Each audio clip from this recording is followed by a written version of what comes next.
you all for the next session, and it's on urban wash. And the session is on the problem, innovation, solution, and scale. And today we have with us I think if I'm just going to go through the biodatas on the kind of experience they're carrying is really, really immense and very great. So let me welcome Ms. Jyoti Das. She is the Senior Program Manager of the Sanitation Capacity Building Platform of NIU, National Institute of Urban Affairs. And Jyoti has been working, she's an architect planner, and more than 10 years of diverse experience she has in urban development sector dealing with range of stakeholders. And she has been handling the Sanitation Capacity Building Program at NIU. And we also have with us Mahreen Matto, and she was with the earlier Center for Science and Environment. She was involved with us last year too. And so Mahreen has been also there looking at the high quality action research and capacity building initiative on non-sewage sanitation at national and South Asian level. And she has been working but she has a great and vast experience on mainstreaming urban water and sanitation management, specializing decentralized wastewater management, including sanitation water, safety planning, and preparation of city sanitation plans. Then the third speaker is a combination of MDs who will share some part of the entire experience. So Vishakha Jha. Vishakha is an urban strategist with is a range of experience in designing, planning, and implementing urban policies and programs. And she's working right now currently on the master plan for Delhi 2041 project for building enabling strategy for Delhi with special focus on environment, climate change, and water management. Then we have Nikita Madan with us. Nikita is environment planner from School of Planning and Architect, which is based in Delhi. She has more than 6 years of experience, and her experiences include in water sensitive planning. I think this is very crucial for all of us, focusing on river management, revival of water bodies, urban planning, and formulation of the plans and policies. And she is associated with the project in NIUA is on addressing the urban drivers for river health in the Ganga River Basin. I think when she will finish, she will lead us through our next session because she is, part of this project along with National Mission for Clean Ganga. So welcome the team. I think I don't think so. This session could have been, dealt by anybody else, and we always wanted National Institute of Urban Affairs to take up this session, and thank you very much for kindly agreeing to be part of it. And I know from day for yesterday you have been working, planning, and trying to see the best can be delivered to our young fellows. So over to you, Jyoti. Thank you, Alkaji. And we are very happy to be part of this platform actually. Through NIUA, we have been working with the young fellows and the working professionals. We have been engaging with the various academic institutions also. So this is a great opportunity to engage with the young mind and to nudge them towards critical thinking and design thinking. So I'll just set the context for today's session. So National Institute of Urban Affairs, which was set up in 1975, is a think tank under Ministry of Housing and Urban Affairs. So we support the ministry for planning and designing of various missions and also for its implementation and review and monitoring. So we have been part of the various missions like JNNURM, AMRUT, Smart Cities, and currently also we are involved in the Swachh Bharat mission and Swachh Bharat 2.0, and also for the designing of the new missions like Jal Jeevan Mission Urban and the upcoming missions in the urban sector. So to brief you about NIUA's engagement in the urban sanitation sector. So NIUA provides capacity building support to both at national level, state level, and at the local government level. And also we provide technical and policy advisory support to the state governments and local governments for achieving the various visions that has been enlisted in the various national missions.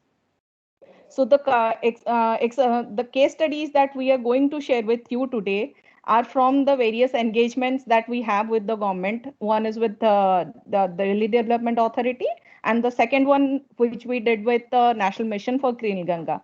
So these are based on our learnings from the ground, and we have discussed just before this session, we had a detailed discussion on the various issues in the water sector in the country. We all are aware of the challenges that there is a issue regarding the access to safe drinking water and sanitation facilities, depleting groundwater level, pollution or contamination of water resources. So we are aware of the challenges and we are also aware of the solutions, like reducing our dependency on the fresh water resource, or reuse or recycle of water. We are all aware of the solutions, but still then we are where we are at now. There are articles regarding contamination of water bodies during this COVID situation also. There have been articles regarding contamination of water bodies. COVID traces have been found in freshwater resources. Currently, IIT Gandhinagar has recently published a study regarding that. And in the recent past, we have seen the various studies and reports regarding cities running out of water. Cape Town was one of such example where there was a huge like news in the international media also that Cape Town has run out of water. So what needs to be changed? Why there is a need to shift the way we manage the urban water systems? So the need of the hour is to have a retrospective view on the water use and misuse and take serious actions that will lead to towards the sustainable urban water management.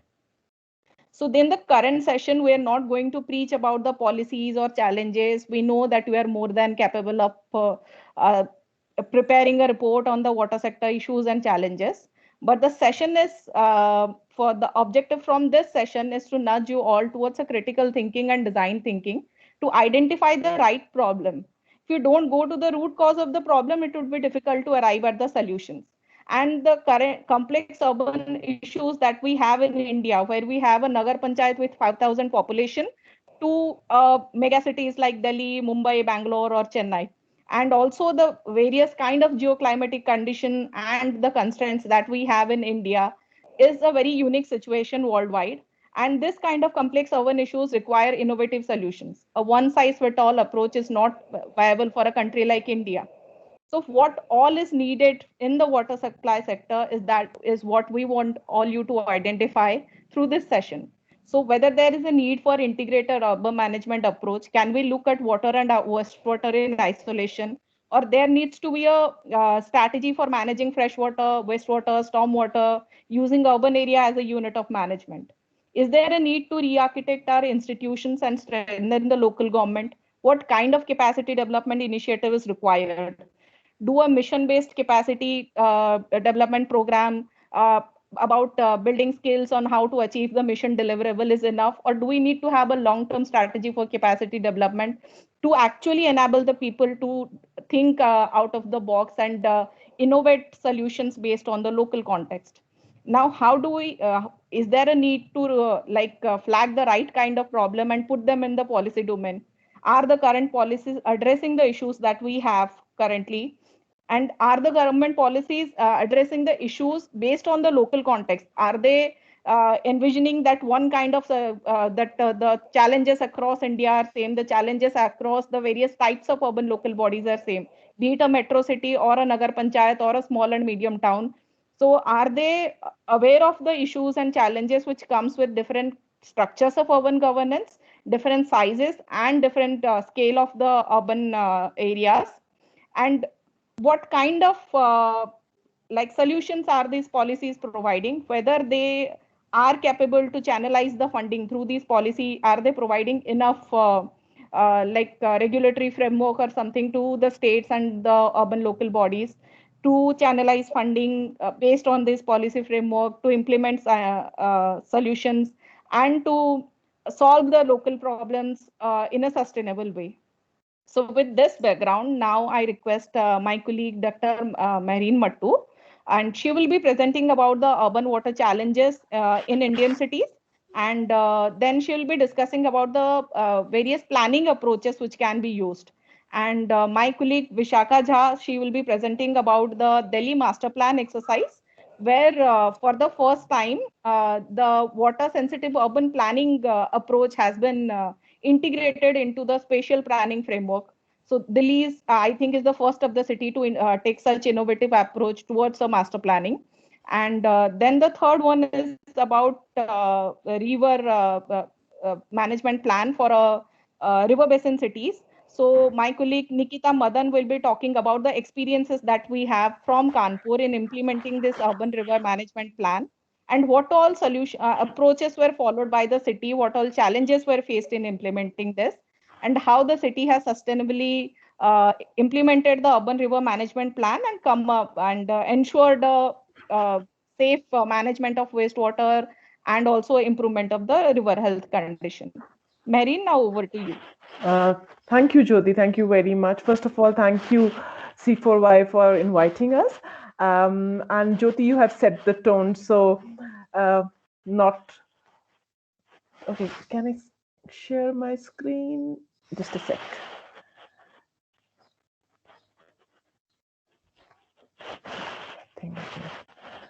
Right. So, are you able to see my screen?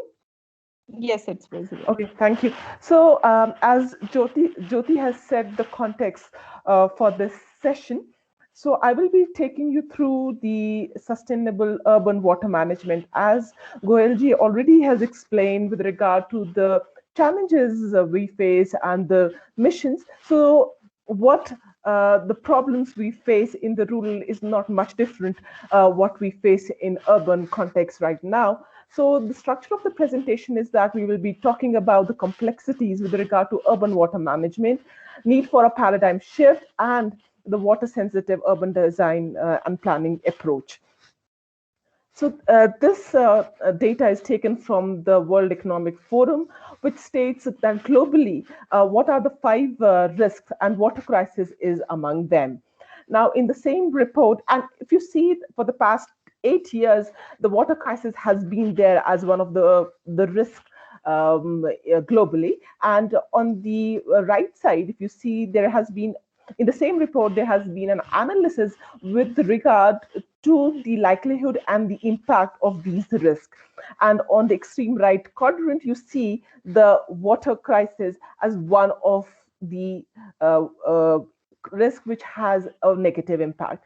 And if you see the rest of these risks, directly or indirectly, they are interrelated. Water crisis related to extreme weather, to biodiversity loss, to climate action failure. So how do we tackle these problems? And if we look at the water scenario in our country, there is a data with, as Goelji already mentioned, that there is a huge gap with regard to supply and demand. With regard to the Composite Water Index, which was released in 2018, 54% of India faces high to extreme water stress. 750 ULBs in India are water stressed. So these are some of the facts which are there in our country with regard to water management. Now, if we look at all these crises, let us just go back and rethink how much water is being supplied. How is it calculated? So if we look at the various towns, cities, and metropolitans, as per the CPHEO, it states that the recommended maximum water supply to a town is 70 LPCD plus 15% for leakage, while for the metropolitan, it's 150 LPCD plus 15% for leakage.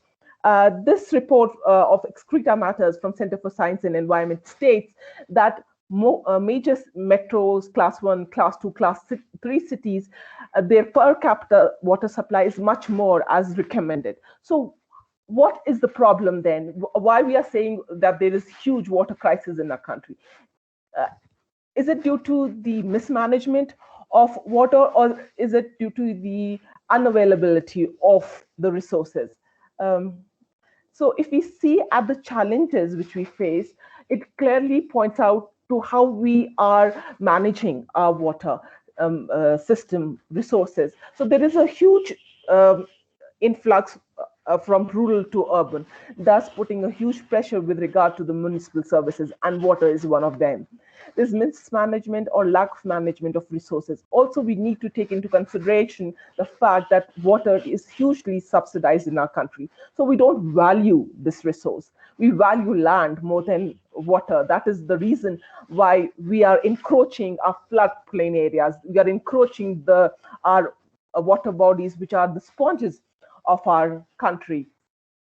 Also, when we talk about water, we can't talk it in a silos, because water, wastewater, stormwater, all these go in tandem with each other. 80% of water leaves our homes as sewage. And where does it go? More water means more waste. Keeping in view that only 30% of the wastewater is treated, what happens to the rest of the wastewater? It is untreated, goes into the contaminates our water bodies, or depletes our, or contaminates our groundwater. This is the recent report from Center for Science and Environment, the state of environment, which states that what is the situation with regard to the sewerage in our country. About 10 states, they do not treat their sewage, and about 13 states, they treat less than 20%. So 72% of the sewage which is being generated is untreated. Now, we follow a very conventional and a centralized mode of water sewerage system. We fetch water from far away. If you talk about cities like Delhi, it gets its water from Tevi Dam, which is about 150, 200 kilometers away. So fetching water from far off places, it incurs huge infrastructure cost, carbon footprint, energy footprint. And at the same time, we flush and carry the waste out of our city. We have this notion in our mind, not in my backyard. And we pipe, pump, divert water far and further away, right? Again, huge infrastructure, carbon footprint, energy footprint is involved. So what do our cities require? As Goyalji also mentioned that we need, Goyalji and also Jyoti mentioned that we need to have integrated water management system. We need to work on the demand side. We need to have nature-based solution. Why? Because they are affordable, sustainable in nature. We need to move towards sustainability. We need to talk about water budgeting. We need to talk about decentralized solutions, reuse of wastewater so as to augment our water resource, replenish our water bodies, and talk about the circular economy. And for this, how this can be achieved is to plan for integrated water and wastewater management, reduce our non-revenue water. In India, it's about 30 to 40%, and ensure universal access to affordable, safe, and adequate water supply. COVID-19 has reinstated the fact that how important is the access to safe water. And it has made the institutions, communities to rethink about sustainable, resilient solutions.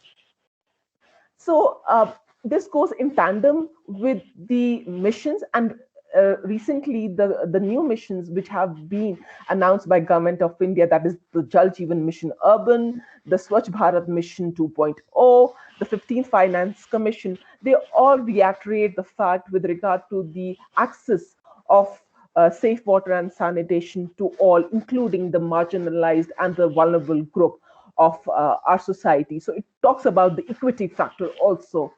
If we talk about the salient features, which Goyalji already mentioned, what I want to highlight over here is that apart from providing access to functional tap water connection, it also talks about the 20% water demand of the states to be met by the reuse of wastewater, right? And it talks about the treatment of sewerage and septage.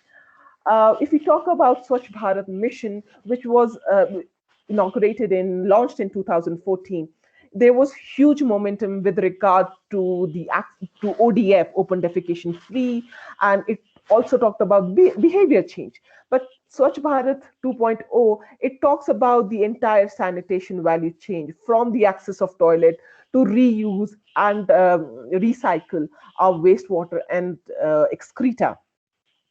So there are funds allocated for various components also, including IEC and capacity building activities. And the 15th Finance Commission, it has allocated funds for million plus cities. 66% of the grant is for the improving water and sanitation services, that is drinking water, rainwater harvesting, sanitation, solid waste, and for ULBs with less than 1 million population, 30% of the grant is for drinking water, rainwater harvesting, and water recycling. So when we talk about a paradigm shift, we need to have a holistic, sustainable approach. Let me take you through to the journey of how cities have evolved.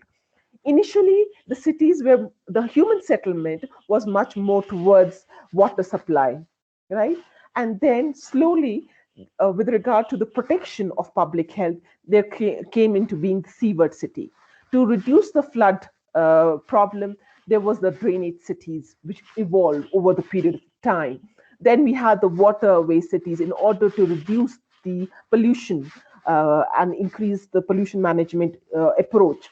Then came the water cycle cities, which talked about limits on natural resources. And now we are talking about the water sensitive cities. The whole concept of this integrated infrastructure, taking into account all the water, wastewater, stormwater component has been coined in the water sensitive cities. And if we talk about this whole approach of water sensitive urban design and planning has been coined in Australia, and now many cities, even in India, as Jyoti mentioned, that Delhi is one of them. Even in Orissa, the Orissa government is taking this initiative of water sensitive urban design and planning in public parks and schools. And what this approach is all about is integrating and optimizing the use of available water sources and competing the water cycle. How? By protecting our local water bodies, by stormwater management at public places, by recycling and reusing of wastewater, and increasing the water conservation. How? Through rainwater harvesting, through xeriscaping, through water efficient fixtures. So what is the difference between the conventional approach and the water sensitive urban design and approach is that it's much more integrated. It's a closed urban water cycle which talks about reuse and reclamation. It reduces the demand by conservation, water harvesting, rainwater harvesting, and reuse. And it takes into consideration that stormwater and wastewater is a resource, not a nuisance. And it promotes decentralization, that is making local resources and treating wastewater near to the source. In this connection, one of the things which come to our mind is, do we have the open space available to make these interventions?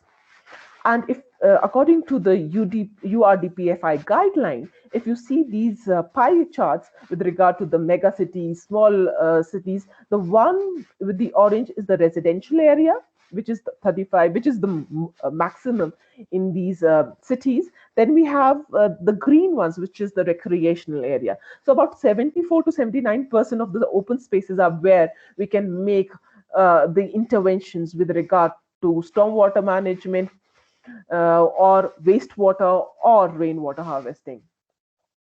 So the scale at which WSUDP functions is from individual level, where you can go for grey water reuse, to green rooftops, to xeriscaping, to neighborhood level, to city or zonal level, right? In this connection, there are many examples in our country also, which do have interventions with regard to, say, rainwater harvesting. However, I won't discuss about the wastewater because Center for Science and Environment will be taking a lecture on that. It's a classic example of Umaid heritage in Jodhpur. We all know that Rajasthan or Gujarat are those areas where there is scarcity of water. And however, we can also not negate the fact that India has rich tradition with regard to rainwater harvesting, conservation of water resources. So the Birkha Bauli, if you can see this, is designed as a monumental rainwater harvesting structure in this Umaid heritage, with the concept of Kund and Bauli, which used to exist and still exists in Rajasthan and Gujarat as a traditional practice of rainwater harvesting. So the total catchment area of it is about 110 acres. And if I talk about the advantage now, it has increased the green space of the area. It has also increased the land value of this area, because now you have the groundwater level has increased. You have a continuous water supply in this area. Another example, many of you who are from Delhi will be knowing this rainwater harvesting at neighborhood level, that is in Nizamuddin East, where the RWA and the local people came together with regard to implementation of the rainwater harvesting. And it was implemented in 2004. And I tell you that still now it is functional. And this shows how community comes together in order to give a good example of local intervention, not much local intervention, affordable and sustainable in nature. So if we do this water sensitive urban design and planning approach, which is there in the master plan, which talks about the blue-green infrastructure, we will not only attain the national missions, but also the sustainable development goals, especially 6 and 11, which talks about clean water and sanitation, and 11, which talks about sustainable cities and communities. So it is a way of how we re-architect our whole institution, keeping in mind the society, the interventions, and approaches. So this is about it, and these are some of the references. The NIUA has been working on it, the urban water supply and wastewater. Apart from that, there are some national references which you can, which will be of help to you all. So with this, I end my presentation.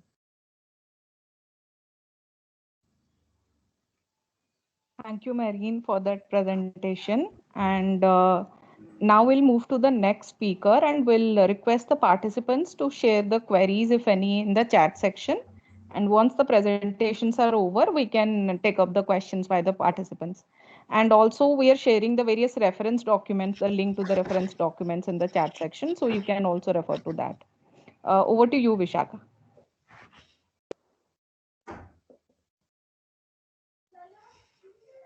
Screen visible? Yes, it's visible.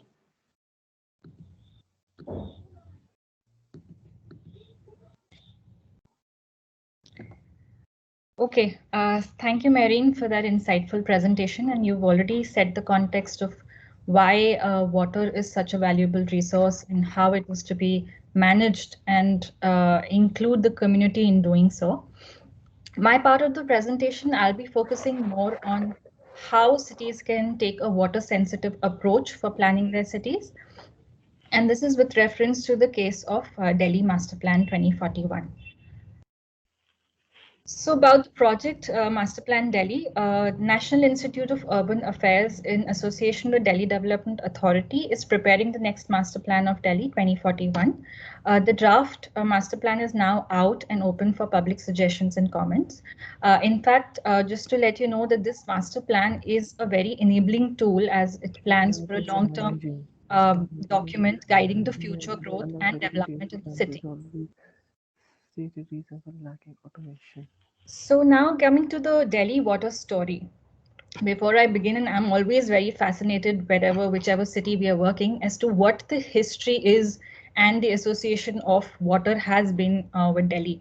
So there are references right from Mahabharata, where Delhi's been often looked at Indraprasth, and notations of how it was adorned with wells, to how Mughals used often as a backdrop to their empire, and how it was serving as a lot of asset to the entire kingdom, to how urbanization led to cities being moving away from the core to behind, to basically going back for. So with this in context, I'll just give you some snapshots of what the opportunities are for Delhi. And with respect to natural drains, there are more than 200 natural drains. There are more than 900 water bodies that are there in Delhi presently. A lot of the work has already started in terms of rejuvenating some of these water bodies. More than 250 water bodies currently are being taken up for rejuvenation. In terms of water supply, 84% of households are being served through piped water supply. While there are a lot of assets that Delhi has, it also comes with a lot of challenges. One of the most common, and we've been talking about in the past 2-3 presentations, as to how groundwater levels are depleting. So for Delhi, there's an average of 0.5 to 2 meter average decline every year. In terms of wastewater, though there is a lot of attempt, and there's almost 63% of water that is being treated in Delhi, wastewater, but only 12% is actually being put to reuse. 22 kilometers of stretch of Yamuna in terms of pollution, it is even though it's just 2% of the total river length, it carries of almost 70% of the pollution load of the river. So, you know, all this is kind of bringing us to the whole concept of there are growing numbers, but we need to, you know, look at resources as to how we can replenish those resources.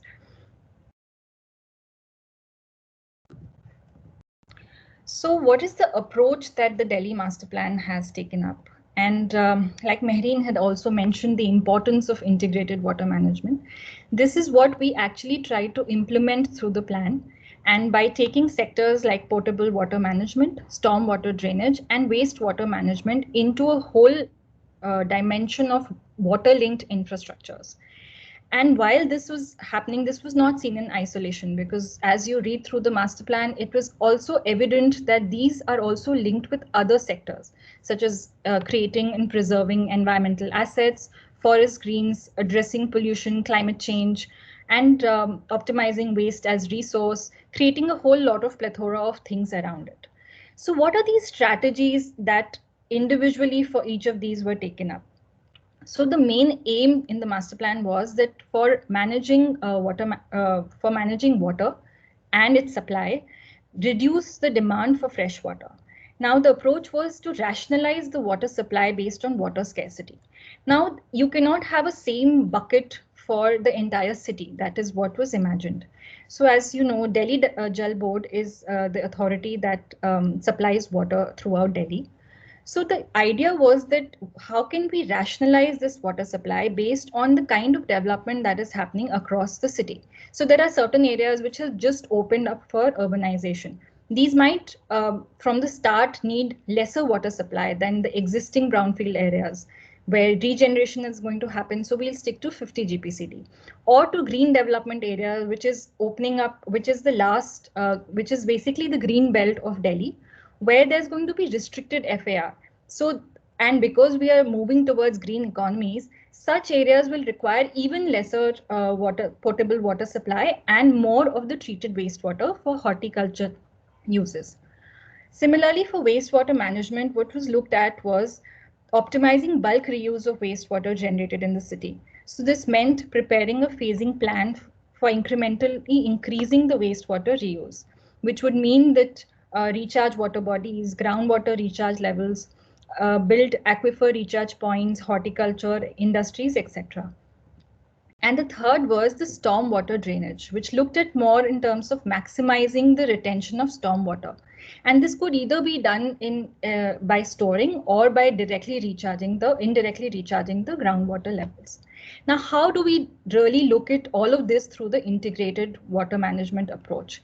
There were two main instruments that was introduced, which was water sensitive urban design and green-blue infrastructure. Now, water sensitive urban design, as Mahreen had also mentioned, that it is a more integrated interdisciplinary approach, whereas even the green-blue plan uses similar principles, but is more designed around the blue and green features. So the idea was in both of these, because they are so interlinked and they look at all parts of the urban water cycle. So along with all the benefits that they give in terms of flooding risks, in terms of increased levels of water, groundwater recharge, reduced pollution, better managed drains, It also has a lot of cross-sectoral benefits. So it's, adding value to health because it's improving the pollution levels. It's adding value to reviving certain activities that can go along water bodies. So it's enhancing the socio-cultural aspects. A big part is the circular economy that it creates, the green economy it creates. So the economic value goes up. And a lot of the environmental assets. It's increasing per capita greens in the city. It's adding value to your forests and so on. So with this in mind, what are the direct strategies that were adopted in case of Delhi? So DJB had taken up work of revival of 240 water bodies with an aim to recharge groundwater. This is a picture of Rajokri Lake. You can see the before and after and how the revival has added so much value to not just the water body, but the surrounding as well. There was a large focus on developing artificial water bodies in recharge areas for groundwater recharge in good for recharge zones. So now, as you can see on the map, the good for ground recharge zones are identified in this hatch by CGWB. And these were the areas where for the new planning, the larger city parks and flooding zones were created in these areas to maximize the recharge process of groundwater. So one common method to do this, and this again has been adopted in Delhi, it's being scaled up in other cities, is by constructing wetlands. This constructed wetlands basically has a series of filtrates, and as the wastewater goes through these filtrates, the quality gets improved. These can be done with the help of aquatic plants. This can be done with the help of gravel, sand, all these layering. And at the end, we have fresh water at the edge of it. This is an image on the right, which is of the Neela Horse. This is again revived through a constructed wetland system. And as you can see, the inlet and outlet, the difference in terms of the quality of water is quite evident. Next, coming to creation of flood sinks. As I had mentioned, large areas, especially the new areas in the city, which are on the low-lying areas, these parks can double up as flooding sinks and again help in recharge the groundwater. Biodrainage is another innovative concept which is being adopted through the master plan in certain areas. It will also become part of the way the storm drains are going to be designed. So essentially the idea is that there will be maximum depression below the trees so that there is lesser absorption of the trees from the groundwater levels, and the soil around the trees, there'll be minimum depression so that the maximum recharge can be done in those areas. Similarly, there are concepts of bioswales, rain garden, and impervious paved materials that are replaced by semi-pervious paved materials, because these again enhance the amount of water that is coming into the groundwater and helps in also reducing the local heating. These are going to be integral part of all the street designs that are going to be there in the master plan. Now, riparian buffers are again not something new that has been there. Again, Australia has done ample number of projects to do this, but in context of Delhi, the master plan has proposed these kind of riparian buffers along the natural drains, along the buffers of lakes and the Yamuna floodplain. These are basically the natural vegetation which is provided at the edge of water bodies. They have very specific plantation, mostly which are also very native, which add to the nutrients that are provided to the drain and water bodies. At the same time, they also filter out a lot of air pollutants that are entering into the drain or river. Along with water management benefits that it provides, it also has a lot of co-benefits. So it provides, though there is a lot of pollution control, flood control, water temperature control, it also adds to the biodiversity enhancement, it adds to the improved air quality, it adds to the value that entire asset provides. So the master plan also looks at these riparian buffers, which can add to an overall city-wide green-blue corridor that runs all across the city. Again, bringing back to the concept of blue-green infrastructure that runs all across the city. Now, all these concepts on a larger scale is also can also be seen in the way the comprehensive development plan for the river is done. The Yamuna for decades have been on the back And now it was time that through the master plan, we are able to revive the river and bring it to the forefront. And all these concepts of water sensitive urban design and creation of blue-green infrastructure is what really is in the phased comprehensive plan that DDA has for the Yamuna. And as you can see that it, along with going away in phases, one thing is constant, that no permanent construction is permitted in the floodplain, excepting the areas that have been demarcated as recreational areas, and they can have some sort of soft construction, even though with only use of eco-friendly materials. Now the river is being connected with people with greenways of 75 to 100 meters.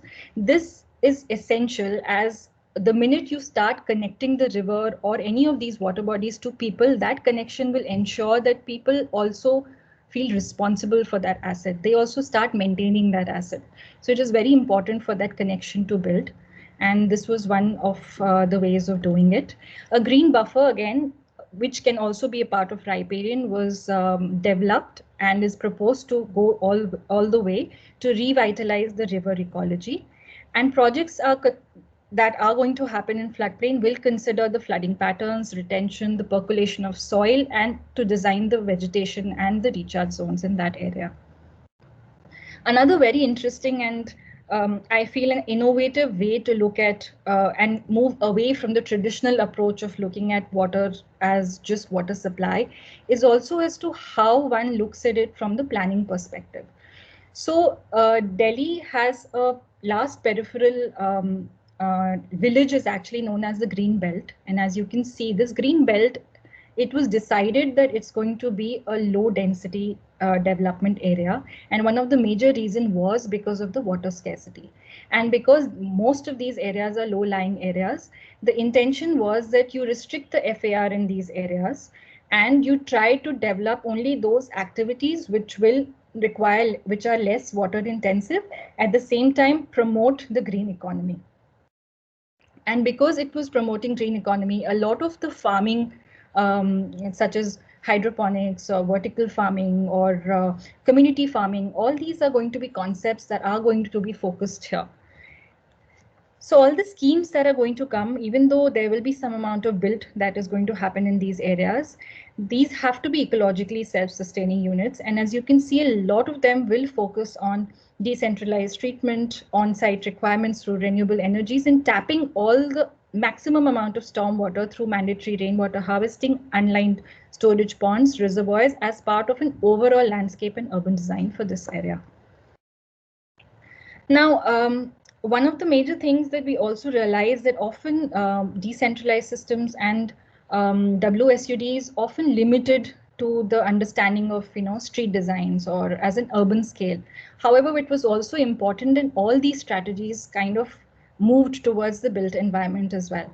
And in this regard, this diagram is taken from the TAPEC government, though it shows a lot of these techniques that are not just available at the street level, but is also somehow seemingly merging with the built environment. And this is where the master plan thought that it's important to not just mandate the green rating, but it's also to, we also require a tool to measure the kind of initiatives people are doing at the built level and incentivize them in certain ways. So the green-blue factor was developed, and this green-blue factor essentially looks at various blue-green assets in initiatives that people have added to their plot level, and based on that, divided by their total plot area, the factor basically identifies as to how much of attempts people are making in increasing the green blue of the city. So this and all, like I was mentioning, all the different areas have a different measure of this green blue factor. So for example, in the green development area, the blue green factor is going to be larger because we want more green to be there and more blue features to be there. Whereas for brownfield areas where there's already existing development, which it won't be possible. So the green blue factor there will be minimum. So last but not the least, the most important element is how to get people convinced about how important water is and how they can start valuing it even more. So nudging civic behavior towards water sensitive planning was something that was also introduced through the master plan. And we had arranged for an ideathon. In fact, some of these ideas came from that. These were college students who made an attempt as to how Delhi can take up more improved engagement of citizens and bring that change in the way people look at water. So there was an idea of conservation tips putting at the back side of the bill, water bill. Unknowingly, people are going to keep looking at it. It will provide them some sort of knowledge, some sort of know-how, some sort of drive to do certain small things. And similarly, there was this thing of providing feedback in the form of emojis on the bill. So a happy face would basically indicate that your water consumption level is less than the average neighborhood level, while a sad face would indicate that it is more. So it also kind of gives you a benchmark as to whether you're doing good, you're doing bad. It sort of gives you some sort of a behavioral change that you feel you might need. And these small things somehow feed into the master plan in terms of bringing people more sensitive about the way water is to be seen. So I just want to end by saying that there's a known quote by Prophet which says that do not waste water even if you're very close to the river or a flowing stream. And it is really, really important that we take that very seriously. Yeah, thank you. Thank you, Vishakha, for that presentation. And the link for the draft master plan for Delhi 2041 has been shared in the chat section. Also, the link for sharing your objection and suggestions. If there are any questions, you can share in the chat section. Vishakha will try to answer that. And if there are any further questions, we'll try to take it after the next presentation. Now, Nikita, over to you for the presentation on Urban River Management Plan. Sure. Thank you. Thank you so much, Jyoti, for linking us all together. So just to let you know, you were introduced to me. I'm an environmental planner working with the NIUA for a project by the Ministry of Jal Shakti itself. There's a national mission for Clean Ganga under the ministry, under which we are doing a project for urban river management. The river stretches that fall within the cities. How do you manage those river stretches? I'm sorry, there's this very small glitch. There is some presentation issue. So Vishakha, if I could just request you to share the screen, I'll just do that from her screen. Till the time the presentation pulls up.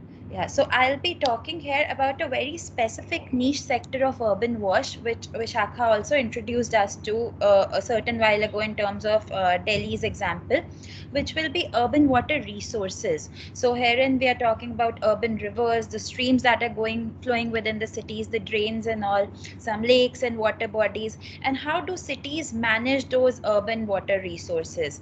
So I'll be introducing you to a concept called the Urban River Management Plan. It's a framework that has been developed for river cities in India to adopt measures within the city for river management, and URMP is what we call it. You'll be hearing a lot of URMP over the upcoming slides. If I go further, you'll see that this is the framework that was launched there. So we see the current situation of rivers in India. When we are talking about what is existing here, you are having issues of wastewater pollution. Then you are having further issues of encroachment that are there in the cities, solid waste pollution that is seen usually within cities, over abstraction of water that is seen. And then next you have deforestation issues. Vishakha, next, yeah. Cities have largely been the responsible, are having the responsibility of driving the rivers to this current situation. It is therefore essential for them to play an important role in their rejuvenation. And because of all these things, we are having added on complexities of loss of biodiversity. We're having a loss of people connect with these places and all. And basically what we've left cities and their urban water resources are in a state wherein they're seen as a dump yard, as a background within the city's landscape. So the idea for an urban river management plan here came about when we were talking about this theory of change. This diagram, I would like you all to see it clearly. So just to make you understand, this is an attempt to share how a river shares its balance with the cities. So the lighter blue color shows the water extraction from rivers within the cities in terms of water supply, in terms of agricultural supply, in terms of industrial supply. There is a lot of discharge into the river as well from STPs, from CETPs. But the most important component here in this diagram are the red flows, the wastewater discharge. And you can see in many of the instances, there's a direct wastewater flow into the river. There's a wastewater flow from industries, from river activities such as religious ghats and all. Then there are direct discharges from the agricultural sources, from encroachment that are coming in urban slums and all. If you see the next slide, this connect through urban river management plan, we are trying to change this this existing situation to a desired situation, wherein we've added a component of those yellow arrows that you see, the recycle, reuse, and treatment of wastewater. So through this urban river management plan, the idea is that the city shifts from its direct waste flow within these riverine resources towards a more reuse and recycled way, wherein we are having a cleaner flow within the rivers. So that is the concept that we are addressing. Next, please. What is URMP? Now, just coming here to URMP exactly in a very easy and conveniently understanding statement, it's an integrated approach to manage the river and its associated elements in a city sustainably.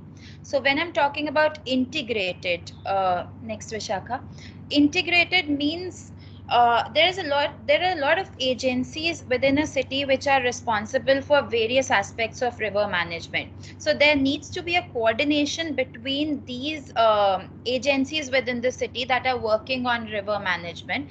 That's why we are talking about an integrated approach. When we are saying river management, there are various planning level initiative, policy level initiatives that are required within the city, and there are various specific projects that can be developed within a city for that. So it's a balanced approach of adopting both of them.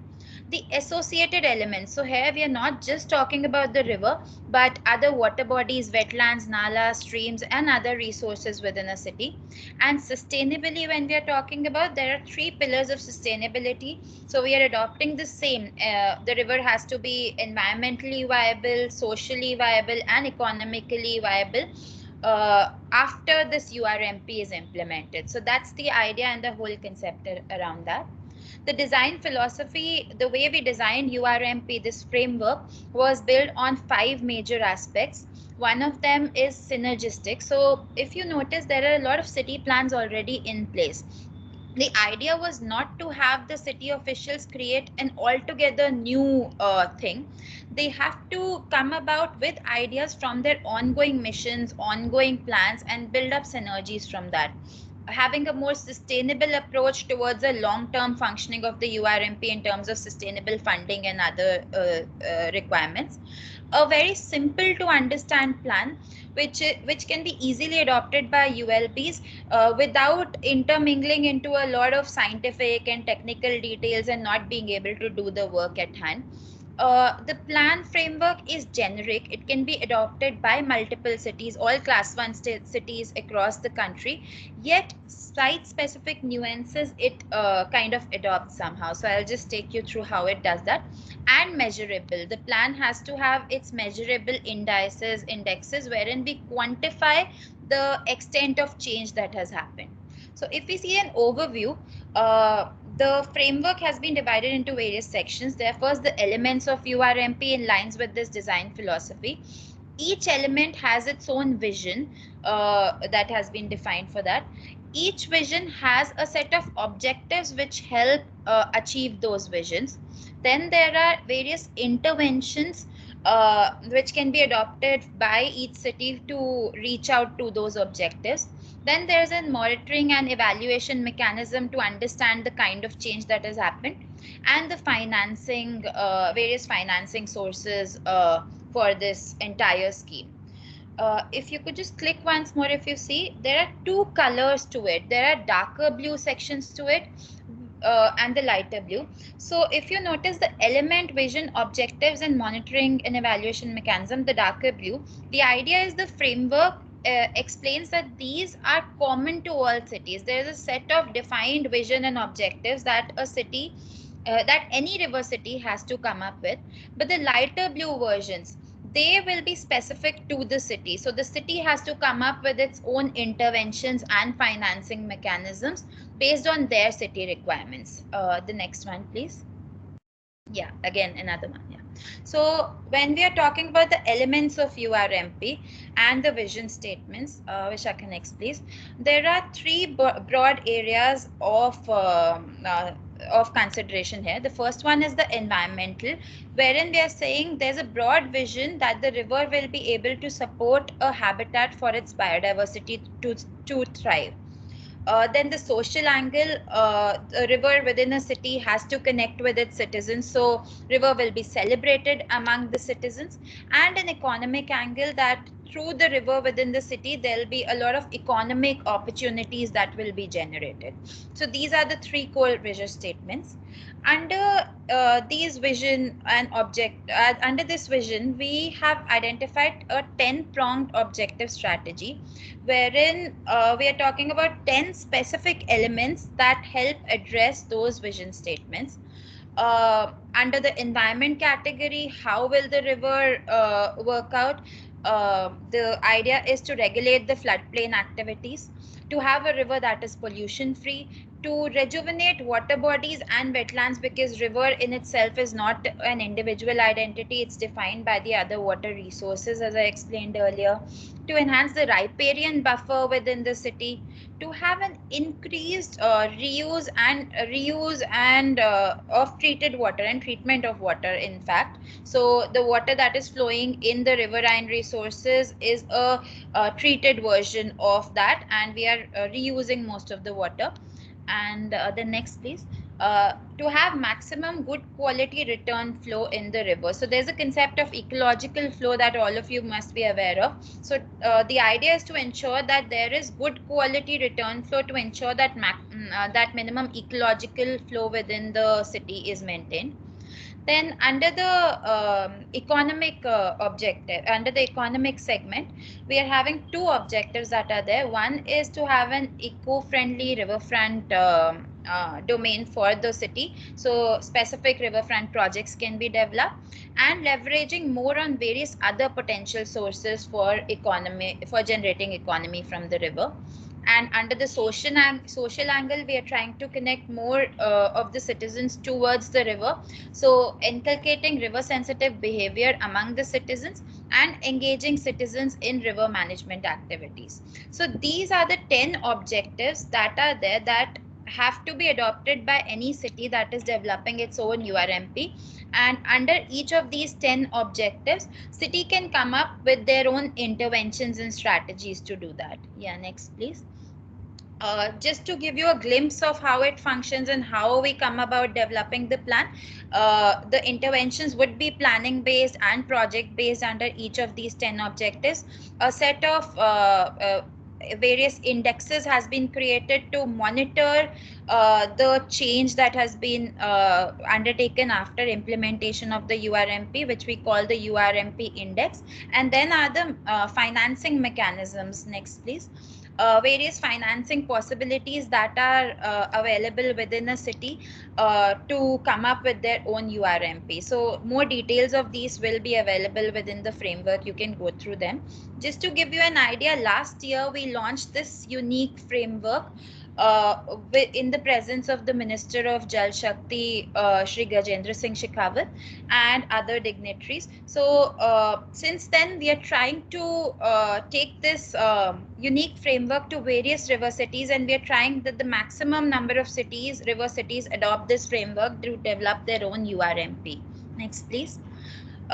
In lines with that, just to give you a glimpse, since we wanted to see more of an approach of how we can implement this. So we have tried to initiate this level with the Kanpur Municipal Corporation. So the Kanpur Municipal Corporation will be the first one in India to come up with its own URMP. The progress stage is still there, and there must have been news articles that you would have seen that Kanpur will be the first city to implement its own URMP, and it's under progress stage. So I'll just quickly show you how Kanpur has come up with its interventions for the URMP. So with the Kanpur Municipal Corporation and other authorities, we've had various level of workshops and stakeholder consultations to come up with their own interventions for that 10-pronged strategy of URMP.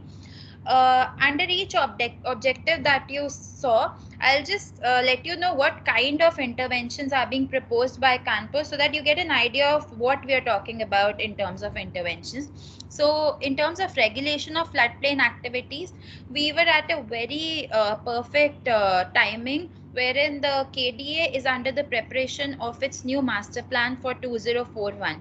So we've suggested various strategies in terms of land allocation, in terms of land use demarcation, delineation of the floodplains, development controls, norms and standards that can be adopted by this master plan for river Ganga and another major river Pandu that is flowing through the city. The next objective here is to free river from any sort of pollution. So two major interventions have been adopted by the city. The first one is to leverage on the natural systems for pollution control in terms of DWATS, FSSM. Various practices are already being adopted by the city, and the city is trying to link its water quality monitoring, the real-time water quality monitoring, with the smart city command center. So these are two major initiatives. The next one is to rejuvenate water bodies and wetlands. So two things again that the city is coming up with to strengthen its water bodies database. So the first thing that we identified was the city did not have a robust database to understand the water bodies.